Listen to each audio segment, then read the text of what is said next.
Let's do that. I hereby call to order this meeting of the Arizona Boxing and Mixed Martial Arts Commission. Today is Friday, February 5th, and the time I show is 10:03 a.m. Would those commissioners that are in attendance please identify themselves and state as to whether they're here via phone or Google Meets or in person? This is Joe Pennington. I'm here by Google Meets. And this is Eric Feinstein. I'm here by Google Meets. And I too, Scott Fletcher, am here via Google Meets. Let's move into our top piece of the puzzle. Miss Wagner, please. Good morning, all, and welcome to Friday. I don't know about you, but this all felt like this week had about 47 days, so I'm happy that we've gotten here.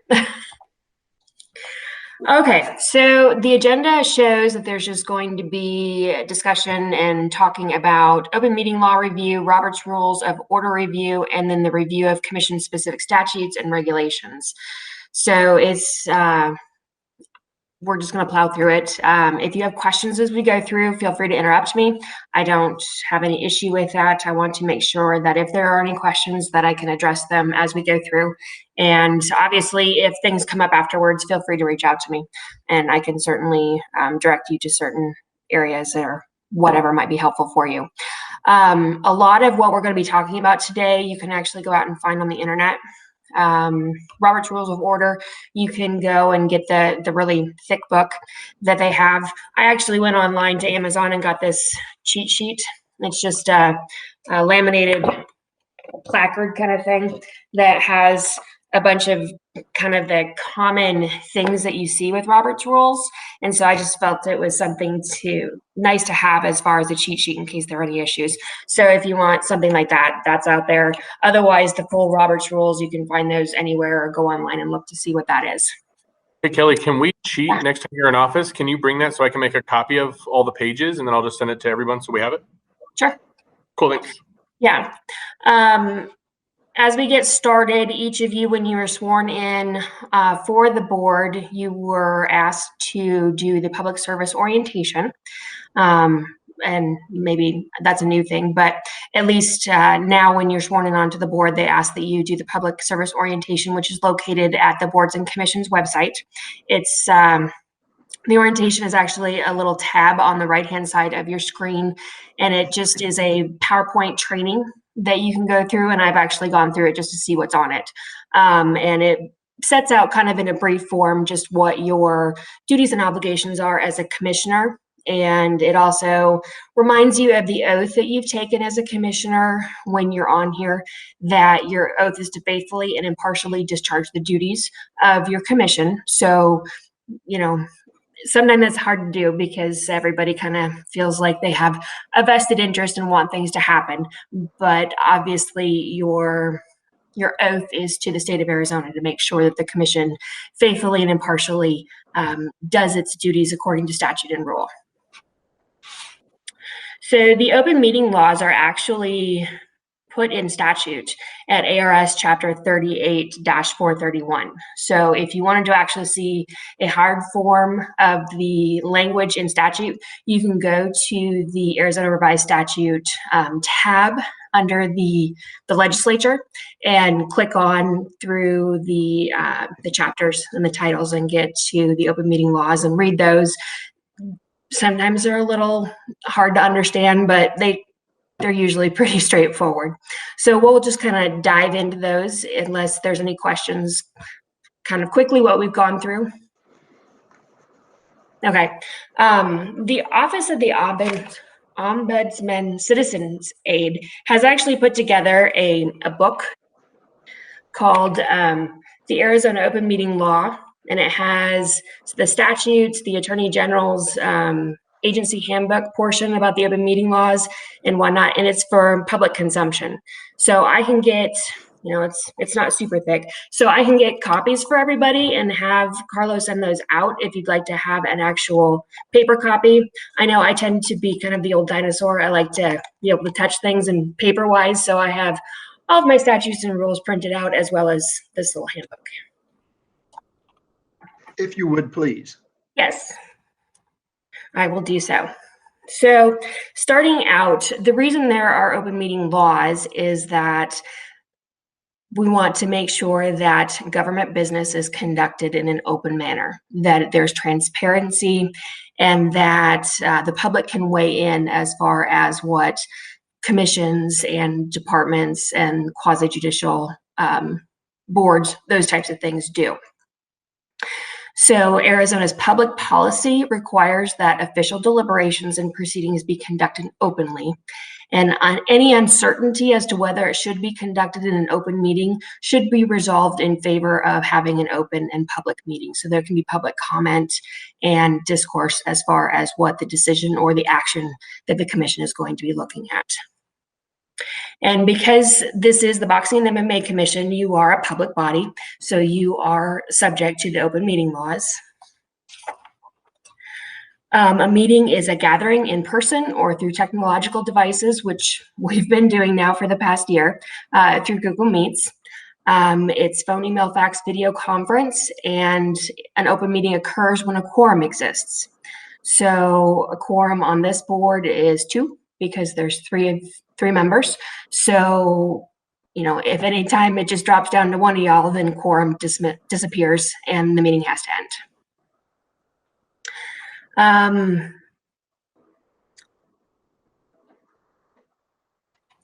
If quorum were to disappear, it's going to be a little bit difficult with this board, especially to talk about, like, if quorum disappears, y'all aren't going to be having discussions with each other because it's going to be one of you.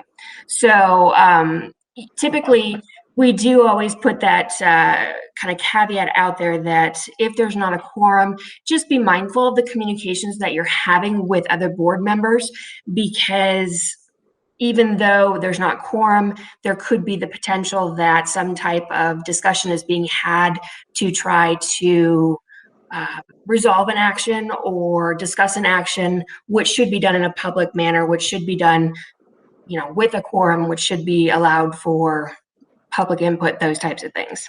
So again, on this board, if we're below quorum, it's just going to be one of you. So I'm guessing you're not going to be having conversations with yourself, but you know, who am I to say otherwise on that? Wagner? Yes, sir. I do that all the time. I do have a real serious question. Yes, sir. Commissioner Fletcher and I are in the same business. Mhm. Can we discuss business matters of our business without it being not bringing up the Boxing Commission? Oh, absolutely.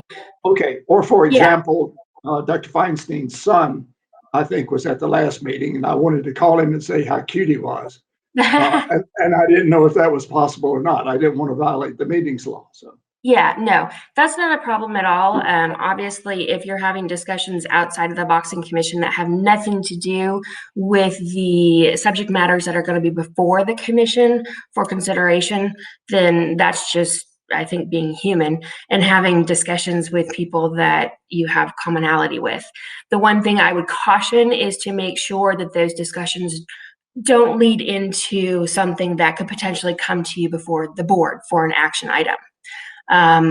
Because we want to make sure that any of those discussions are actually held in an open meeting so that the public can understand why the commission is coming to a decision that it's making, how it got there, whether they're taking in, you know, in to part of their deliberation, what's being brought up by the public and those types of things.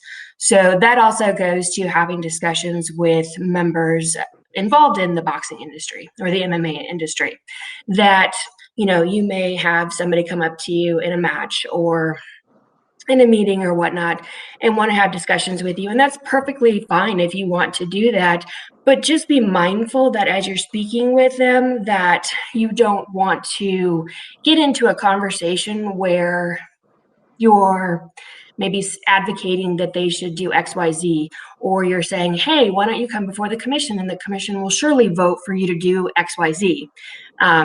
It's just to protect the commission as a whole so that it's above reproach, that there's no consideration that maybe decisions have been made ahead of time and that what the public is seeing isn't actually public deliberation of the commission, but instead is just an affirmation of May of what have happened behind closed doors. So I would just encourage you to be mindful as far as your discussions with anybody who might be a part of the industry, just to, make sure it doesn't fall into something that might come before you as a commission member where you have to make a decision. So I don't know if there's any questions on that, or Commissioner Pennington, if I answered probably more than you did, yes. Yeah, Okay. From my perspective, obviously, if it's involving something to do with the commission, then it's not something we need to be talking about outside the commission meeting. But Sure. if it's me talking with Mr. Fletcher about financial industry or whatever, that's an okay deal. Yeah, and Okay. obviously you as commission members have the opportunity to express opinions as you see fit. It's just trying to prevent making wholesale statements of the commission will vote to do this, or the commission absolutely will bring this person in, or whatever, if it's something that is a commission action.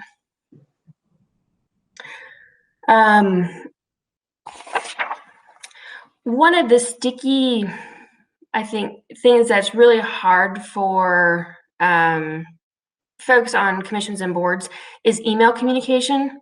Any type of email communication regarding commission business is considered a public record. And so it's just a caution to you all to know that if you're discussing anything over email, it can be considered an open meeting violation if it's sent to all the commissioners to talk about something that should be in front of the public. That email chain could be requested as in a public records request by any individual submitting it to the department. And so I learned a long time ago as, a baby attorney that, I'd go to put something in an email and I was like, the judge that I was clerking for, he would always say, well, let's just think about this. Do you want to see this on the headlines tomorrow? And so that kind of always just has pulled me back, because you see all the companies that are getting sued in the newspapers and whatnot, and they pull all of these emails as far as discovery, and you see all of the ick that all of a sudden occurred in email conversations, and it may not be bad things, but it just maybe not what you want to see associated with your name on the front page. So I always say, give it the front page test, and then if you don't want to see it on then, don't put it in an email. Especially with emails too, if it's going to be between all three commissioners, it's considered a meeting at that point because it is communication between all the commissioners. So I would advise against having email communications about subject matters that could be before the commission in an open meeting. And, I would also say don't splinter it. Don't, Chair Fletcher, don't send it to Commissioner Feinstein, and then Commissioner Feinstein, don't send it to Commissioner Pennington, because that's still considered a change, still considered a potential commission violation. So it's just, asking that all the communications be done in open meeting. So I know it sounds draconian, but we like to put it out there to just remind folks that, hey, what we're doing here is just meant to be part of public consumption, and to make sure that majority, if not all, of the conversations that are dealing with commission business are dealt with in open meetings. Now, this isn't to say that Francisco or Carlo or myself can't send you as the commissioners information. That's not considered a violation of the open meeting law, especially if it's administrative things. So if Carlo's sending you the notice of agenda or the agenda or the packet or those types of things, that's not violating it. But if there's a response from you to that, to all the people who got the agenda, then that could potentially implicate the open meeting law. So there's kind of that. The first instance wouldn't necessarily be it from the department, but a response back on that particular email could necessarily bring it within the open meeting law concerns. And if I can just add real quick, that's one of the reasons that we try when we send you guys, the commissioners, emails, we try to do you guys all BCC so that you guys don't accidentally reply to all. We try to keep you guys all on the BCC line just so it doesn't, there's no error. So when you reply, it comes back to just the one of us, and we can keep everyone from having to violate anything or get extra stuff they shouldn't get. If you have commission members want to suggest an agenda item, you certainly can do that. It would just be a suggestion for a proposed item, not necessarily how you think you want it to end up as far as a vote. Say you're looking at that you wish to have a specific location be deemed as something that the Boxing Commission would consider as a location for a match. You would just submit to Francisco or Carlo and say, hey, I would like the commission to consider this particular site for the match coming up. And then Carlo and Francisco can put it on the agenda as a proposed action for the commission to look at.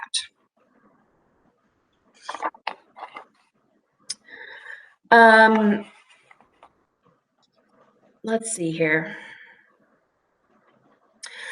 And I don't know, Francisco, you'll have to remind me, since we've had so few of them in the past year, when we have social events or matches that the commissioners are going to be at, the best practices is then to announce to the public as a whole that on X date that 2 or more of the commissioners will be attending the fight scheduled on X date at this location. And it will not, it'll consist of a quorum, but there will be no commission meeting business done there unless expressly set forth in the statute, because there are some instances in the rule where that's allowed. But just when matches get back up and running again and the commission can go to it, just be mindful that you shouldn't really be discussing commission business. I don't probably think that y'all are going to be doing that. You're probably going to be talking to the folks that are around you and saying hey to people you haven't seen in a while. But just as a reminder that social events can present their own unique type of situation. Hey, Kelly, can I ask, so we haven't been doing any notices for when the commissioners are planning to be at the events. Are you saying that we should be noticing since they will plan on being there? Just an announcement at the meeting is sufficient. It doesn't have to be on the official notice? Okay. No. In my racing commission, sometimes the commissioners would be invited to special days at the different racetracks. So at those meetings, the chair would announce as of this date that the commissioners have been invited into X place and that there could be a quorum. And if such, it's not, that no business will be discussed and those types of things. Okay. So we just need to try to get that. Then we need to try to know who's going to be there at the at the soonest commission meeting, so we can announce it for the event that follows that commission meeting. And it may be such a thing that if once we get back to in-person matches, that it just becomes a standard, whether a quorum is going to exist or not, that it could happen, and that just so that people are aware. And that the commission is aware that a quorum could exist, but that it isn't going to be considered, business isn't going to be considered at this meeting. Okay. Yeah, I was thinking, could it just be sort of a blanket statement that applies to all events? Because in my experience, the commissioners are variably at many of the events. And so trying to do this on an event by event basis might be a little cumbersome. Yeah, and so it can certainly be, at every commission meeting, if there is matches that are scheduled for that month going forward. Obviously, Francisco, I think you would know probably in enough time for that, but sometimes things do pop up at the last minute. But certainly a blanket statement could be made. Cool. Okay. Any other questions about that before I move on? Okay. Hey, Kelly, this is Scott. I think that makes a lot of sense, the standard statement, because I show up at events not knowing if either of the other two are going to be there. I'm always pleased to see them, but quorums happen in an instant. So I think a boilerplate statement would certainly help with that. Okay, perfect. Okay. And it's just good to remember that, y'all may show up at Fry's at the same time. I don't know, and be in the bulk goods location. And so there could be a quorum there. It's always bulk goods, Kelly. It's always bulk goods. and actually, it's Ace or Home Depot. Okay. So, we'll make a date of it there. So as you know, and you've seen on the agendas, the Francisco and Carlo make sure that notice is provided, which is required by law through the statutes, that notice has to be placed in a specific location. And I believe is that still on the first floor of the building that the office is in, Francisco? Yeah, so it just says placed out there. So we've been doing it since we've been teleworking online. We've been getting it to IT and having IT publish it on the website since we don't typically have someone in office. If we are here and there's something we can get down there and post, that was the past, we would get it online and on the cork board in the lobby of the first floor. But since we've been teleworking, any notice we've just done online. Okay. And so those notices are required to give the public access as to when the meetings are going to occur, how they can be there, how they can phone in, how they can video in, those types of things. So it's just covering everybody's behind to make sure that the public has access to these commission meetings and nothing is happening without public notice and public access. When we do get back into being able to have these meetings in a location, then it'll go back to the conference room at the 250 conference room in the 1110 building before. I don't know when we're going to get there, but eventually we could. And so it has to be put into a location that people can access. And so it wouldn't be into a location where you have to have a membership or something like that. They just want to make sure that there is access to anybody and everybody. And it needs to be, of course, compliant with ADA requirements so that folks who may have disabilities can get to it and whatnot. Okay, the notice of the meetings, they go up at least 24 hours in advance, kind of the common practice. If, like with the Racing Commission, they have, and you as well, have standard dates as to when your meetings are going to occur. So typically what happens is that notice of meeting goes up for the next meeting almost, I think, the day after. Like with Racing Commission, it goes up the day after the meeting that was held, like in January. The next one for February came out pretty soon thereafter. If there's specials and those types of things, those go up at least 24 hours before the meeting. It just needs to indicate when the meeting is going to be held, all those things. In case the commission needs to recess or resume a meeting, you do have that authority. So if something comes up, say we have another instance where we've got a boxer coming in from another state and there's issues that have popped up that need to be addressed before the commission feels comfortable moving forward on a decision on a license or a match, then the commission could technically recess that and resume it at a later date. So that is available for the commission if the commission is concerned about what information might be out there that they don't have access to. So it's just a recess on the one matter? You can actually recess the entire meeting. So Okay. If you get to the point where you want to recess the entire meeting, you can certainly do that. And that doesn't violate the notice requirement. Obviously, if the meeting is going to recess, you're going to tell people there the reasons for the recess, when it's going to be recessed to, and how they can get back to all those things. So a good pointer on that one is if there is a recessed meeting, if you, as the administration, can get a notice of how to access that meeting up as soon as possible for the public, that would be a good practice. Okay, thank you. Now, moving on to agendas, your agendas are fairly straightforward. They have to list specific matters and they have to list them in a way that a public individual could look at it and understand what the commission was going to be entertaining as far as action. They talk about no legalese, no agency slang, no acronyms. I know a lot of times certain things are abbreviated because those in the industry know what it is.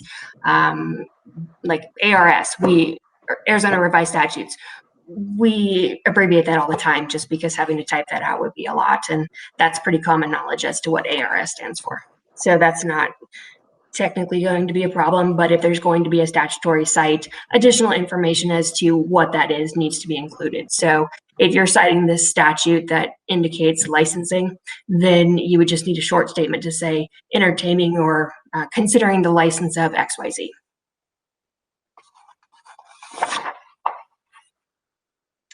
One of the things, and I think we've had this before. If it's not on the agenda, then the commission can't discuss it. And that's just to protect you as the commission from discussing information that was not properly noticed for public consumption.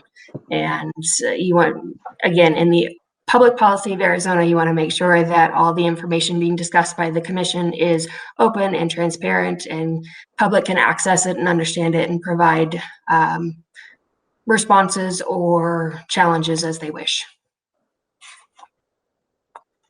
Now, I know that there is an option or an opportunity to provide on an agenda what's called a consent agenda. And so what that is that's an opportunity to put certain things in kind of a bulk section. And so if a good example, like I would see, is when certain boards are having to go through and approve like timesheets or mileage reimbursements or expenses or those types of things, they're all listed on the agenda as to what they are, and they're numbered as far as like A is travel reimbursement for employee XYZ, and hotel reimbursement for employee XYZ. So those can be all listed in what's considered a consent agenda, and those are typically used kind of as a time-saving device, so you can go through and just do one vote for a whole bunch of things. What you're doing with those consent agenda items is those are going to be just really uncontroversial issues, kind of the administrative items that really aren't going to cause an issue. They're more ministerial in nature. And because they would just take a lot of time up to do each individual one and call for a vote, that's why the consent agenda is there. With items on the consent agenda, you as the commissioners have the authority to pull anything out of the consent agenda and put it on the general agenda. If you want to have further discussions about what it is, if there's some controversy about it, or say Bob submitted a request for travel reimbursement for X dates and you believe that he wasn't actually there. Well, then you as the commissioner say, I want to move consent agenda B, item B, from the consent agenda down to the general section. And that pulls it out of the consent agenda and pulls it out of the unanimous vote.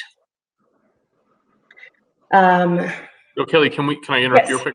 So yes. Can we use that? Because I thought about using this for time efficacy, just to make things shorter. When we are doing renewals, most of our commission are familiar with the same promoters that are coming back.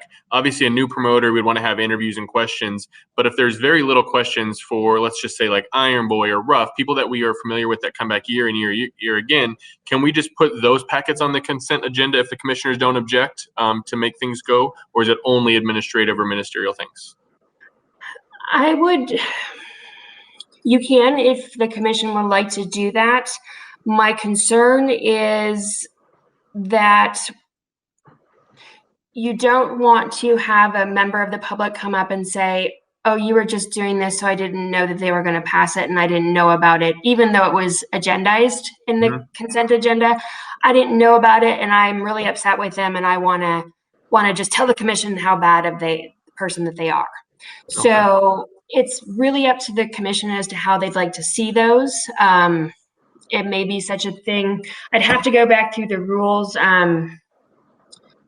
Is this an executive director function, or with just kind of informing the commission of what's going on, or is this a commission thing where they actually need to vote on it?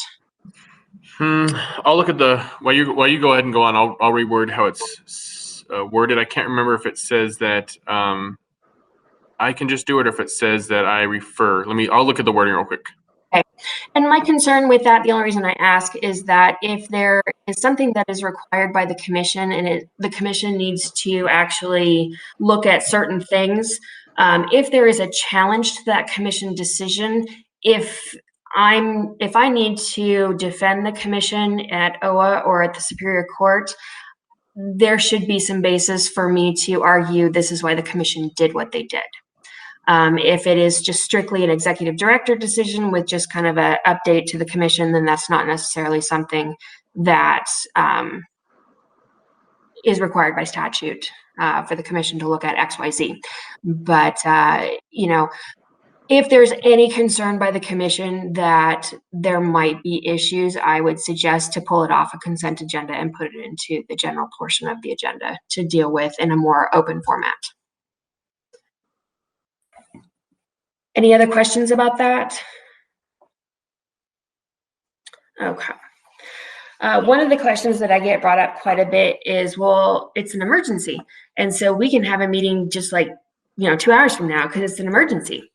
And I have to remind a lot of folks that just because it's an emergency to you doesn't mean it's an actual emergency that exists in like real life. And so an emergency is really going to be kind of those things that are really facing the city, the promoter, okay, in this particular instance, if you're scheduled to have a match and then all of a sudden, God forbid, the place where it's supposed to be held, it has a fire. That's an emergency that probably needs to be brought before the commission to look at what now. Or if there is a catastrophe that happens with fighters, or all those kind of worst case scenarios, that could potentially be looked at as an emergency. The fact that a person delayed getting their license in because whatever, that's not necessarily an emergency to warrant a special meeting. Any other questions about emergencies, since it does seem to pop up here and there? Kelly, this is Scott. Yeah. One thing, when you're talking about agendas, sorry, Yes. I'm circling back a little bit, but Oh. the notion that we're bound by the agenda and our conversations are bound by that. Can you talk a little bit about the section call to the commission and what the parameters are for us in there? Because that tends to be the catch-all for bringing new things up and discussing Right. that. If you'd speak to that for a minute, that'd be helpful. Certainly. On the call to the commission, that's really the opportunity for the commissioners to bring to the attention of the other commissioners any items that they see facing the industry or what's popped up in their, just working in general that they feel like the commission may need to review. And that would be the opportunity to say, hey, I was reading articles or I was talking to XYZ and they had mentioned this, and I think that this might be an issue that the commission needs to address. And so I'd like the department to review this further, or I'd like legal counsel to look at this to see, what legal stance that a commission or where that might come from, or I'd like to see it put on the agenda, or there's safety issues that have been, we've been percolating, and I've been kind of hearing this and seeing it on Twitter, and can the department check it out and report back to us at a later time? Okay, thank you, Kelly. So to follow up on what Scott was saying, so a lot of times we get questions from like promoters. It happened in November and in October, where the promoter during like the call to the public has a question. Just for time's sake, is that something we can go ahead and address? Like Chairman Fletcher has said, like Mr. Manestas, are you able to speak to this? Whatever issue they brought up, or does everything have to go ahead and be put on to respond to next month? Is it okay to go ahead and answer? Yeah, if it's something that is, bound by statute or rule and is just an easy, hey, here's the particular statute that I would direct you to, and maybe let's have a conversation after the meeting about that further, certainly do that. If it requires more than that and that would need commission involvement, or maybe a departmental policy is being questioned, or a promoter is asking why this happens or that happens, a commissioner can direct, hey, I think this issue is big enough that we probably need to put it on the agenda, and I'd like the department to investigate this contention, and this might look like a legal issue, so council, would you also be ready to kind of discuss XYZ, or those types of things. Okay, cool, thank you. Yeah. Okay, you as commissioners are receiving, I'm assuming, board member packets, where you get all the information from Carlo. Per law, they have to be available 24 hours before the meeting, and members of the public can get access to those copies, except those that are considered confidential. The list of information, that is confidential is fairly small. So we're looking at specifically identifiable information. So the department isn't going to release social security numbers or banking account numbers, anything that could potentially subject an individual to, identity claim problems, those types of things. But a lot of people don't want, say, their other information about them disclosed, but because this is a public agency, the majority of that information is going to be subject to a public records request. So that's kind of a bitter pill for a lot of folks to understand, that a lot of their information that they're putting on these, applications could be subject to a public records request.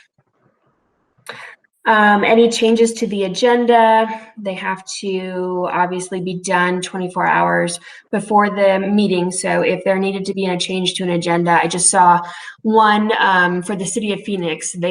An individual I knew had requested that something be taken off the agenda, but the request was put in, 6 hours before the meeting. So it still showed on the agenda that the item was going to be considered, but then at the actual meeting, the council was informed that the item had been withdrawn by the person. So the agenda is the agenda once the 24-hour mark hits, regardless of changes that are going to be made to it. Anything additional wouldn't be allowed to be on that agenda and would have to go to either a special or the next meeting agenda. Executive sessions, they don't happen super often on this commission, so it's not typically a thing, but you as commission members can request to go into executive session if you have questions on legal issues. So if there is any type of litigation that the commission would be involved with, you can request to go into executive session to speak with your attorney general, or if you have outside counsel, to talk about the nature of the litigation and the next steps that might be going on there. If there are questions about a statute or about how it applies, those types of things, you can request to go into executive session to discuss and receive advice from your legal counsel about an issue. Executive sessions are not ones where you're going to go into private session and discuss and have a discussion and have, weigh the merits of the action. It's going to be just narrowed to receiving advice on specific questions. And then once that has been obtained, coming back into the open meeting to have those actual discussions in public and to really get down to the merits of what the decision is that you're weighing.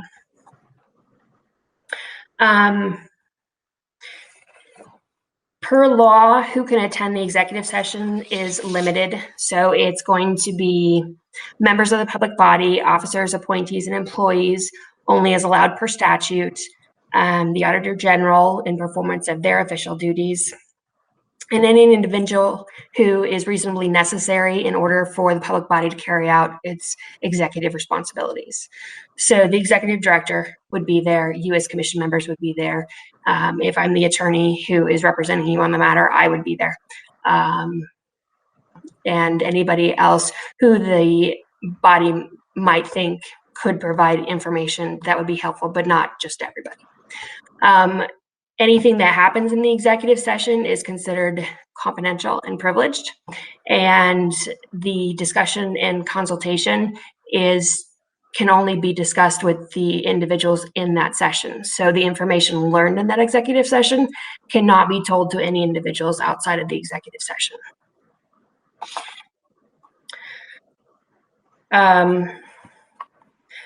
It is a pitfall when we do have folks who fail to keep confidential the executive session discussions. And there is actually a statute that allows for prosecution of an individual who fails to keep executive session discussions confidential. I don't know that I've ever seen it, but it could be out there as far as a potential for criminal action and or removal from the commission. Typically, the executive sessions are recorded, so there needs to be audio or videotape recording of what happens in the executive session, including who's there, what's being discussed, those types of things. The public does not have a right to access the executive session. It's very specific who can and cannot have access to those. They are considered confidential. The public does have an right to access the public meeting minutes. And so I believe these are all posted, all the meeting minutes are posted up onto the Department of Gaming Boxing MMA site with the MP3, so anybody from the public can listen to the meetings from the past. Yeah, we used to kind of transcribe them in like kind of shorthand, but that was, time consuming, and so we copied like other commissions and we just put the whole audio and link up on the website. And then for executive session, most of you guys have already seen that typically when Carlos sends out the meeting invite, he also puts a link for executive session. That's just because of this new norm of us doing everything online. That way we don't have to try to kick everyone out, or we all have to log off and jump back on. You can just click a new link and we can leave all of the public in the general open meeting where they were while we are in a private link, and then we can go back in after. And when we're actually in person, we typically leave the meeting area, go to a different room, come back, or we kick everybody out and stay there. So it's just maintaining the confidentiality of the executive session. When you are in a public meeting, the public has a right to be in these meetings. Just like today, anybody can listen, anybody can interact with the commission. You do not, as the commission, have to allow the public to speak to you at any point. You can direct that you will allow them to speak at a certain point, or you can entertain them to speak on the issue that you're dealing with at the point. That's completely within the purview of the commission.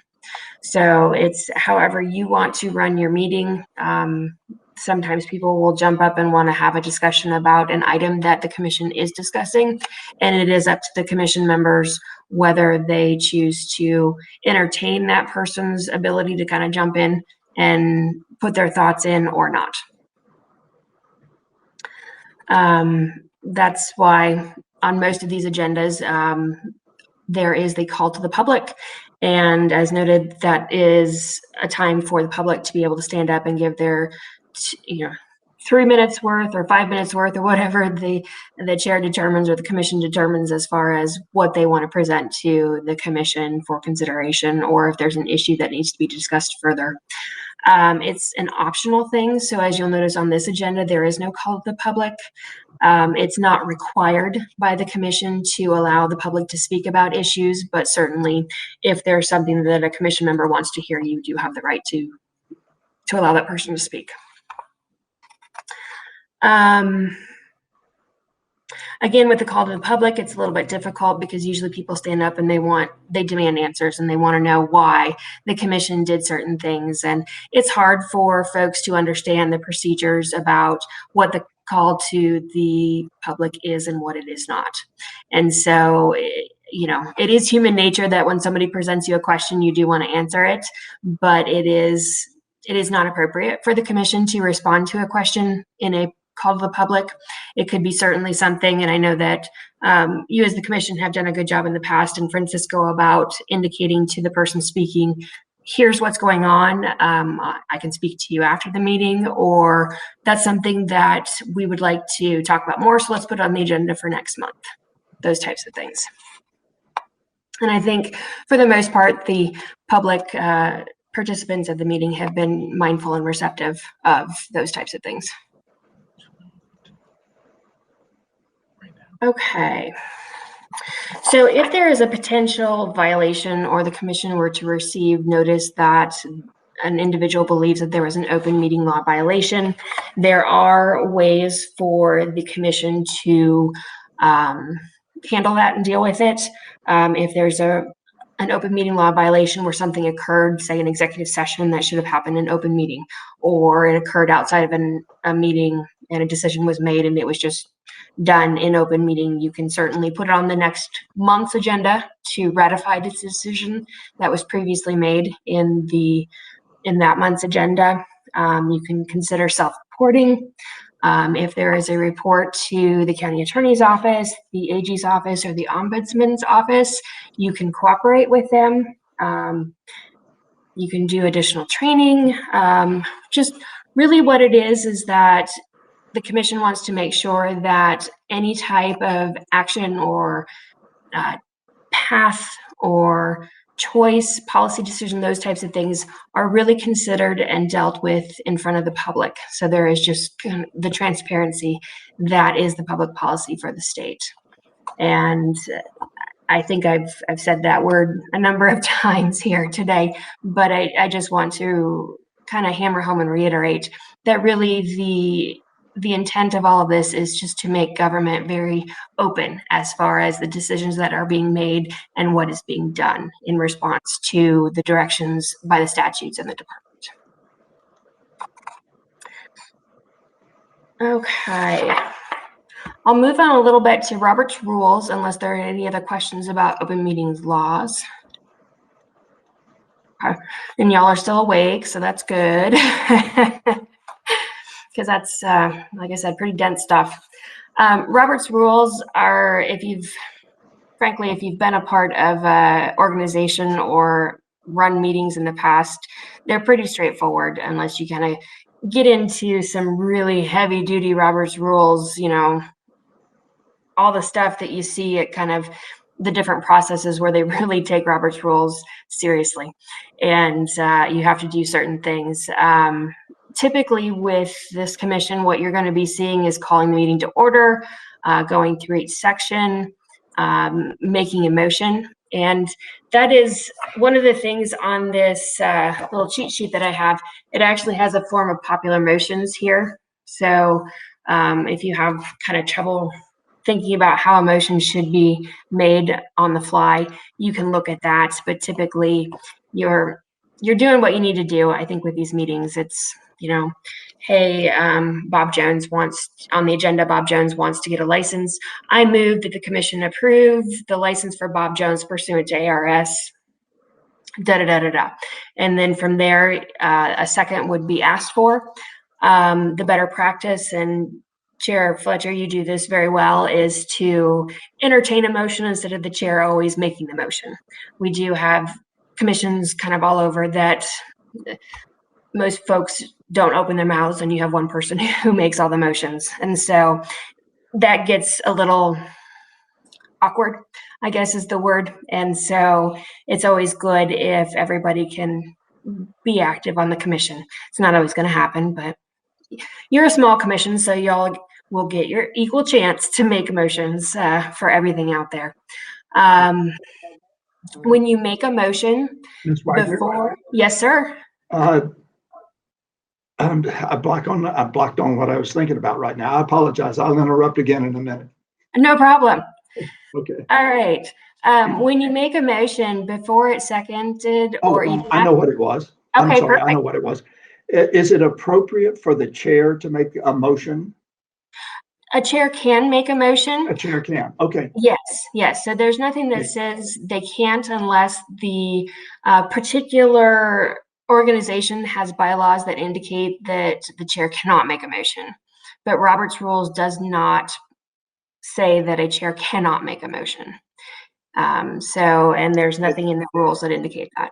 Part of the reason I ask that is sometimes in the past, there have only been two of us on board.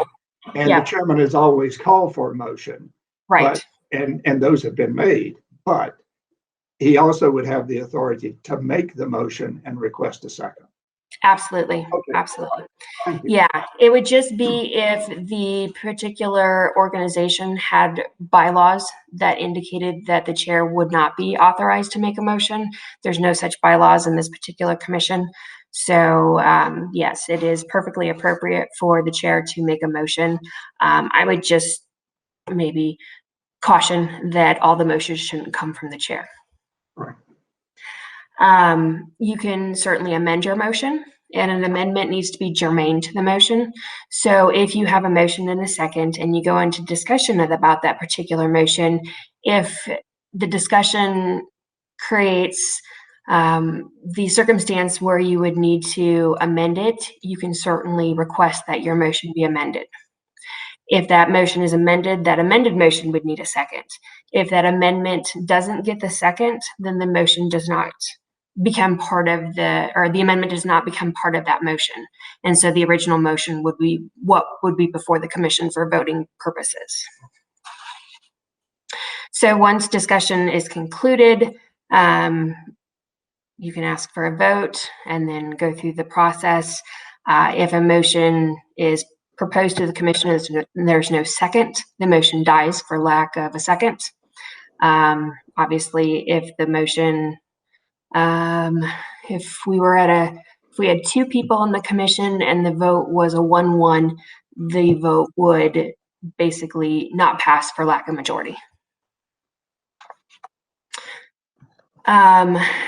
The commission members can request a motion for reconsideration on topics that have been previously decided by the commission. It would certainly be if new information were presented or there was a changed situation that required the commission to consider something different that hadn't been brought to the attention of the commission that could potentially change voting outcomes. But it's not something to be used simply because you disagree with the outcome of the vote.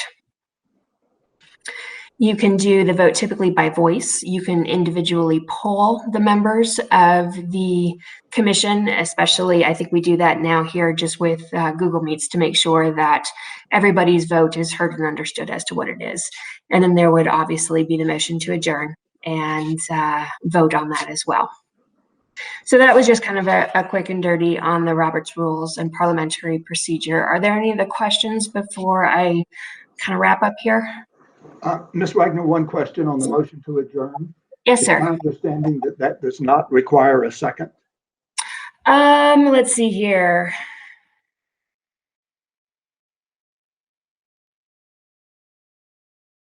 Actually, it does need to be seconded. Does it? Okay. Yes. So by parliamentary procedure and Robert's Rules, they do require a second there. Thank you. Not a problem. All right. And as you are aware, as I've been talking about through this kind of sprinkled throughout, the Boxing Commission is mandated to follow specific statutes that are set forth, and those statutes are in Article 5, Chapter 2. Those are 5-221 through 5-240. Those are the statutes that control and guide the department as well as the commission in making decisions about licensing, boxing requirements, permits, promoters, those types of things. There's also the administrative code, which sets out further kind of meat for how the commission and or the executive director makes the decision concerning certain things. Those are located in the Arizona Administrative Code on the Secretary of State's website, and that is Title 19, Chapter 2, Article 6. And you'll notice in that particular code, it also includes the horse racing rules as well as the greyhound racing rules, which they're no longer doing that. So that's kind of a lot of paper that's being used for that. But you as the commission do have the authority to hear rehearings or reviews of decisions made by the executive director. That is enumerated in Rule 19-2-C608. And it sets out the procedures by which the commission would entertain such a review or rehearing and how that would proceed in front of the commission and what would happen for that. But if you, Dr. Feinstein, if you really want to get yourself to sleep, I would suggest reading the rules. They're dense. They'll put you right there. Yeah, I've read those a number of times. They're highlighted and the 3-hole punch is well worn on my notebook.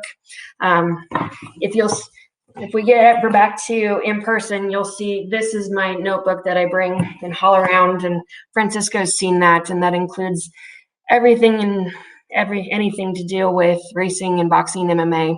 There is a federal act that I want to make you aware of. I think it's commonly called the Muhammad Ali Act, that talks about boxing, and it deals with contracts and it deals with how people are waived off in certain states regarding medicals or drug positives, those types of things. So that is another piece of legislation out there that has impact as far as the boxing world.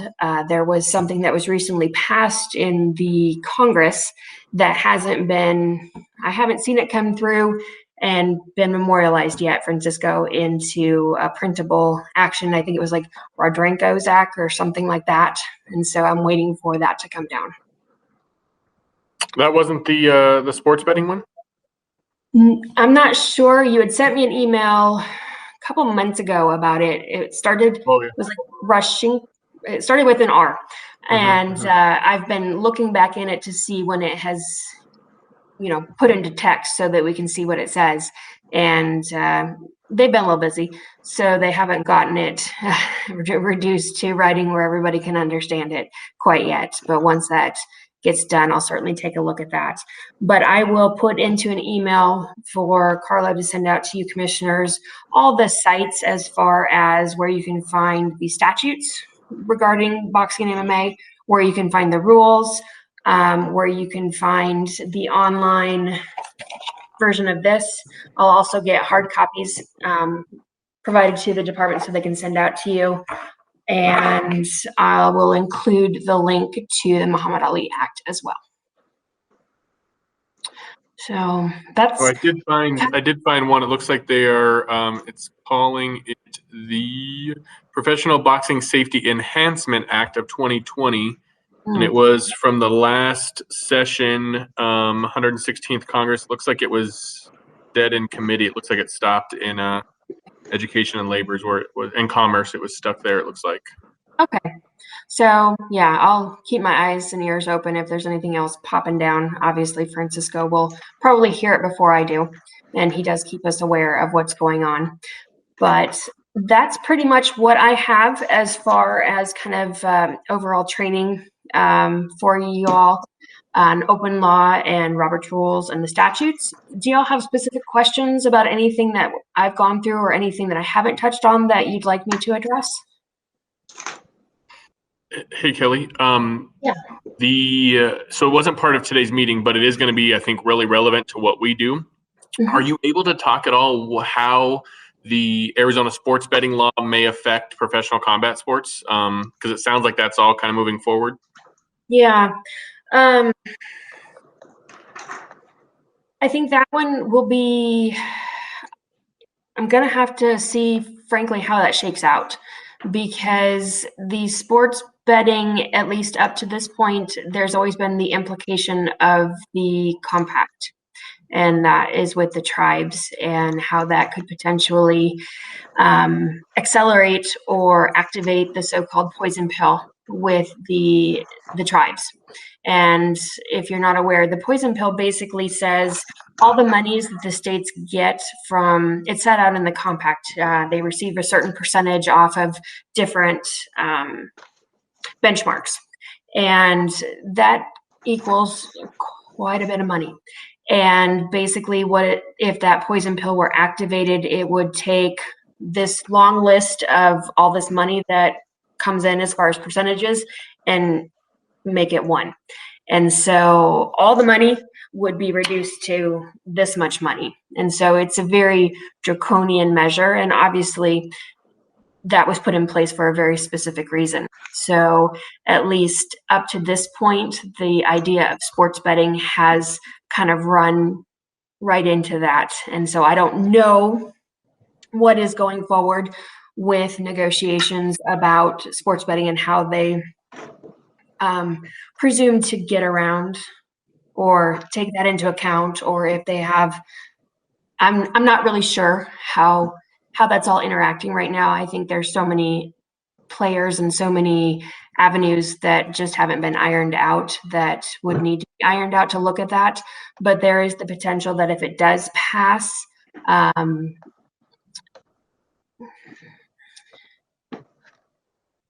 it would be something that probably the commission would need to take into account, because there is nothing in the boxing statutes that allows for like wagering or signals, kind of like in the horse racing industry, there are specific statutes that deal with importing and exporting of signals to actually accept wagers on.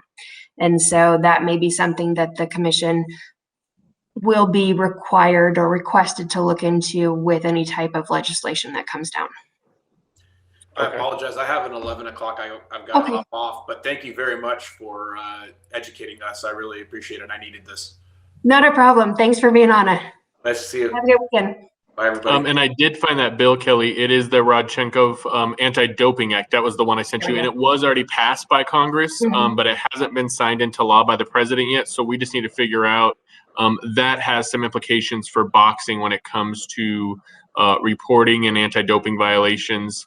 It's just kind of further strengthening some of the things I think from the PBSA. So we just need to figure out how that all correlates. We'll certainly look at that, and if necessary, figure out how that is going to work part and parcel with the PBSA and or Muhammad Ali Act, as it's commonly referred to. Ms. Wagner and Francisco, since the state of Arizona, I just sent Francisco an email on this a minute ago.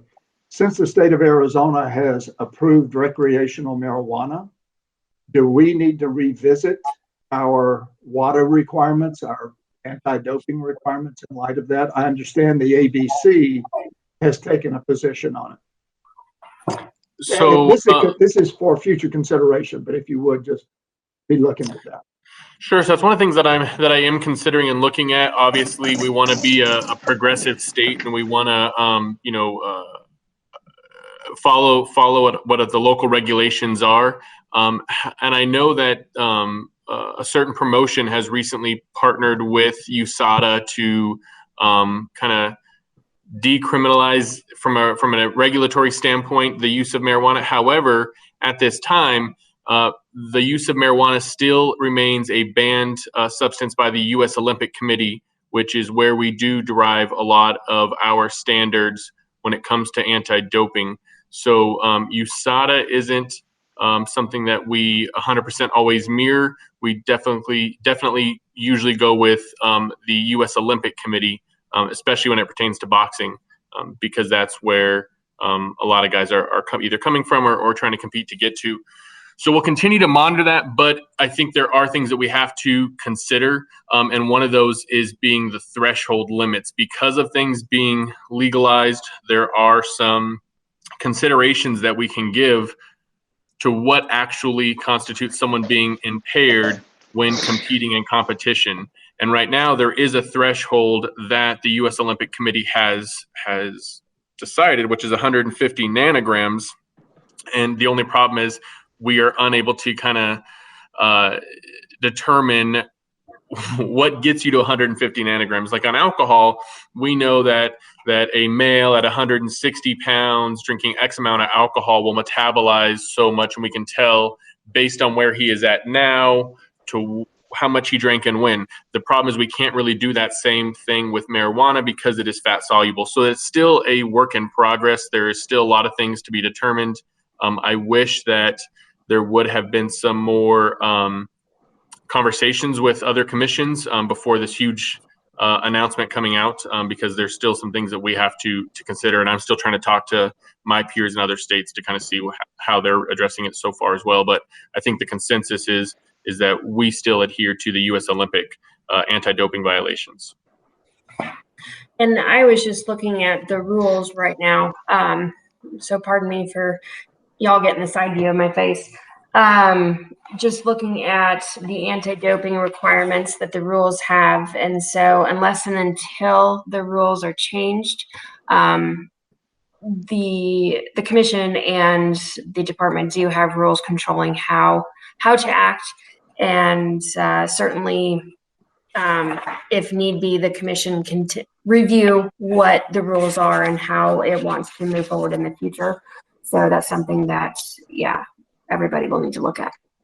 And the commission still has the ability to grant a TUE, the therapeutic use exemption, because there are people that have legitimate uses for medical marijuana or prescription opiates or other banned substances. And we've passed that information on to athletes that have inquired about it, and we've told them they need to come before the commission and present why, what information that they think justifies why they need this medicine, and the commission has, the authority to, either accept it or decline to accept it. And that's something that we probably should address as well, of, you know, how we're going to start processing the TUEs if we're going to start allowing people with marijuana in their system. It definitely will still affect how we send our samples out, depending on which lab we go to. Some labs automatically follow the U.S. Olympic Committee requirements, like the lab that we used up in Salt Lake City, SMERTL, the Sports Medicine Research Lab that we used for the Matchroom fight back in 2019. That lab automatically just follows the U.S. Olympic standards. So we would have to, you know, coordinate which samples are going to where, and what do they need to know that we are establishing as a threshold.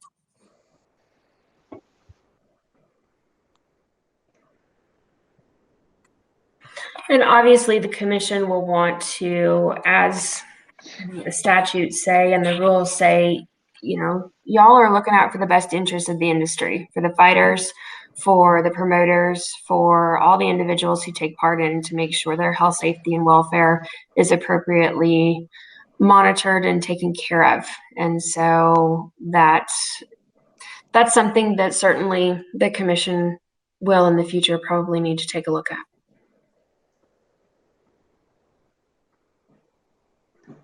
Thank you. No problem. Any other questions that you might have for me? I don't. Okay. Kelly, this is Scott. It's been helpful. Nice to revisit, and it's 10 years too late. But it's been really helpful. Thank you. Good.